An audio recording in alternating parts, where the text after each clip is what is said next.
The Hoathly Hill Community is a Steiner community set in the Sussex countryside. This is Ginny, who lives here, and she's about to show us around.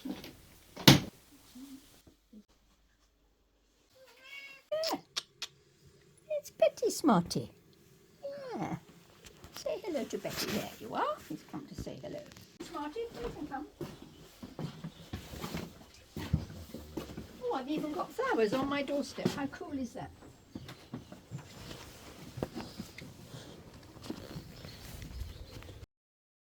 Can you tell us who you are and what first brought you to Hoathly Hill? Well, it's very difficult to tell you what brought me to Hoathly Hill on account of I came by having a dream. My name is Gini Mags, and I was living in Hackney, and I dreamt I came to Hoathly Hill to live. And I'd never been here, but I had heard of it. So I came, and here I am. How long have you lived here? Coming up to 21 years, because I came in 2005, and this is 2026. That means I've been here coming up to 21 years. This is our swimming pond. It was very overgrown, and it used to just be for fish and herons and frogs, but now we swim in it, and we have some people who crack the ice and swim all the year round. Do you remember your first day here and what stood out to you? Good point. The beauty. When I arrived, it was August, and all the flowers were blooming, and all the fruit was on the trees, and there were plums on the plum trees and apples on the apple trees, and the sun was shining and the birds were singing, and I thought I'd landed in heaven. You're seeing the boggy version today. So this is the 15 acres, which is our field, and this is where we do farming and have cows and chickens living on it.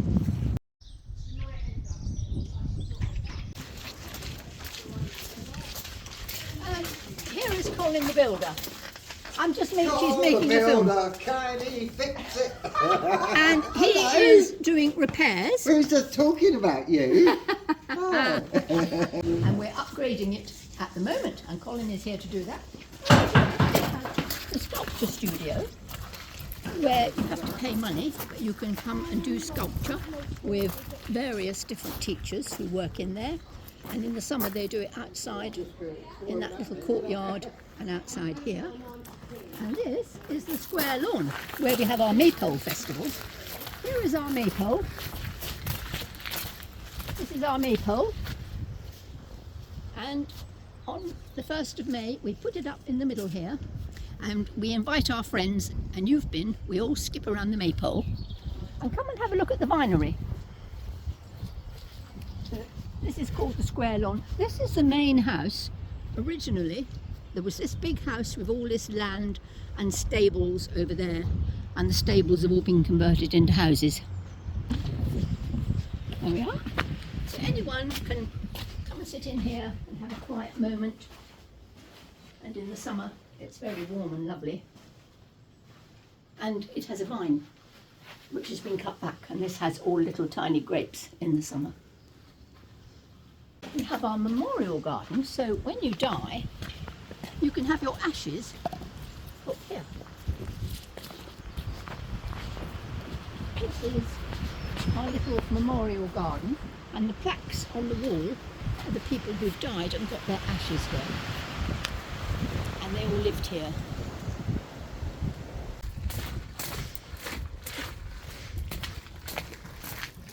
This is the herb garden, which in the summer will be bursting with every possible herb you can think of. This is actually hops, but you wouldn't know it to look at it now, but it's full of hops in the summer. And we've got lavender all along the edges, and roses and rose petals, and masses and masses of herbs. This is quite nice for you to see the star, because we're still in the Holy Nights, so we do celebrate the Christian festivals, but we also celebrate the solstice and Imbolc and things.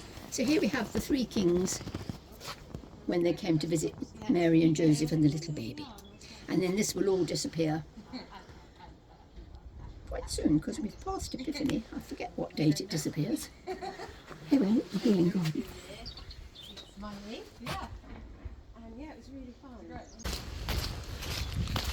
What is a Steiner community?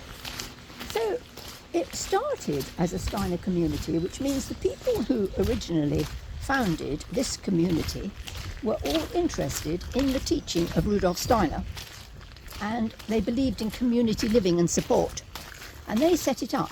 But they also set it up so that if somebody wants to join the community, they don't have to know anything about Steiner, but they would be people that want to farm ecologically. You know, we don't put chemicals on the land. Everything is biodynamically looked after. These were all the stables, and now they're all houses.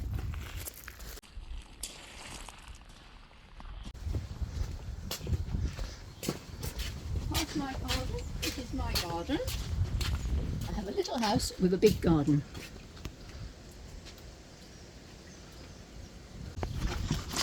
Patch of land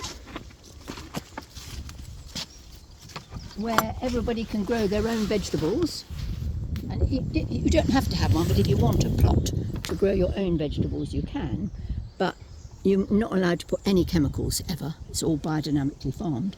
And at the bottom is a big area for community vegetable growing, and we have a CSA scheme, which is community supported agriculture, so anybody can join it, and in the summer they can get a box of vegetables for £5 or £6, and they come and help farm it. I'll show you. We'll go back this way and down by the compost.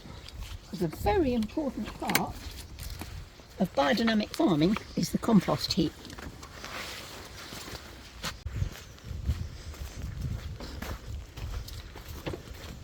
So here we have the compost heaps, and these are very, very significant and important, and we have a special person who looks after them, who knows all about biodynamic compost, and they're all labelled.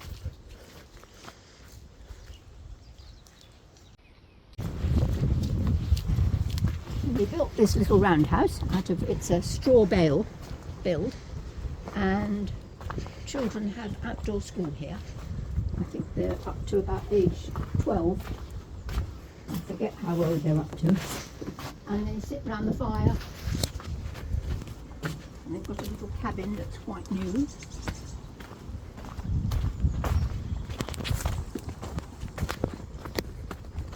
There is their blackboard. There is their compost loo at the bottom. That's a compost loo. And here is where they sit round the fire.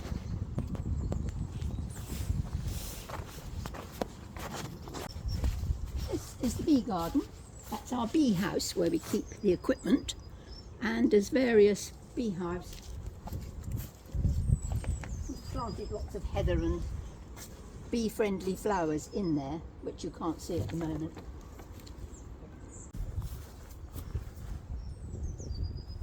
Tree down in the bee garden. I'll send that round. Somebody will have to look after it. The summer would have been a great time to do this. It would have been everything would be thriving and bursting, and at the moment it's all asleep. And the wild school closes in January. That's why there's nobody here. But the rest of the year this will be full of children learning. But Lucy takes January out of the calendar for everyone to just winter, to go inward, hibernate, be quiet, be at home with your family. If someone were considering joining a community like this, what would you want them to know? Well, that's a very big question. When you do start to move here, you're given a contact person that tells you exactly what's expected, how we function, and would ask you if you're ready to get stuck in, because obviously some people come and live here and don't actually do much, and we try to engage people right from the beginning so they see it's a functioning, working community, and we need everybody on board, turning up to work days. Once a month, we all turn out with our wheelbarrows and look after the land, prune the bushes, mow the grass, do everything. And then we have a community meal in the barn. And we like everybody to come, but they don't all come, but as many as possible. And so there's things like that. We have a meeting every Wednesday evening where we discuss what needs to happen, and we have a weekly bulletin that goes out every week on a Saturday, updating everyone with what's happening and what you need to know. Like if we're doing a biodynamic workshop to feed the land with the biodynamic preparations, everybody would be told in the bulletin to come and meet at the right time.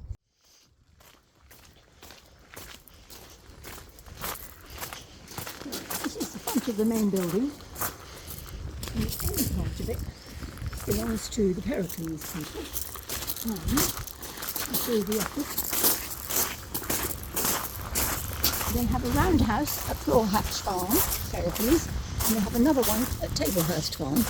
And the special needs adults all go and work there all through the year. But they also have a workshop here for indoor things like felting and handwork, which is here.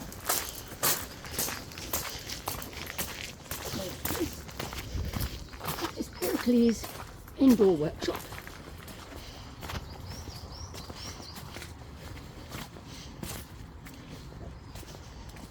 They're not back from holiday yet, obviously. Interesting, I thought they would be back by now, but they're not.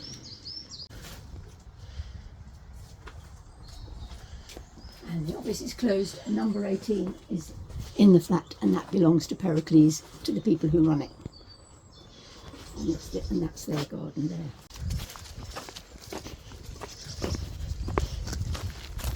It's like a little world on its own.